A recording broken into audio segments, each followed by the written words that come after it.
اگر آپ کی برتھ ڈے 29 فروری کو ہے تو آپ ہر سال اپنی برتھ ڈے نہیں بنا سکتے. آپ کو اپنی برتھ ڈے بنانے کے لیے 4 سال انتظار کرنا ہوگا. اور کبھی آپ نے سوچا ہے کہ ایسا کیوں ہے 29 فروری جو ہے وہ 4 سال کے بعد کیوں آتا ہے؟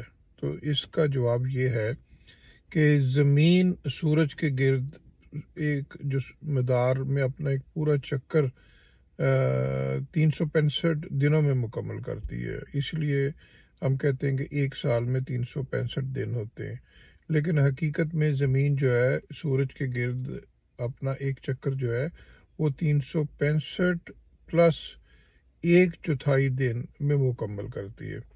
سو 4 سالوں کے بعد کیلنڈر کو ایڈجسٹ کرنے کے لیے ہر سال جو 1/4 دن ہم کاؤنٹ نہیں کرتے، تو 4 سالوں کے بعد وہ 1/4 دن پورا ایک دن بن جاتا ہے. تو لہٰذا فروری میں ایک دن ایڈ کیا جاتا ہے 29 فروری کو، اور یوں پھر وہ 4 سال کا جو گیپ ہوتا ہے وہ پورا ہو جاتا ہے، اور یوں کیلنڈر بھی ایڈجسٹ ہو جاتا ہے، اور جو ایکوریٹ ٹائم ہے وہ بھی کیلکولیٹ ہو جاتا ہے. اسی لیے 29 فروری جو ہے وہ ہر 4 سال کے بعد آتا ہے.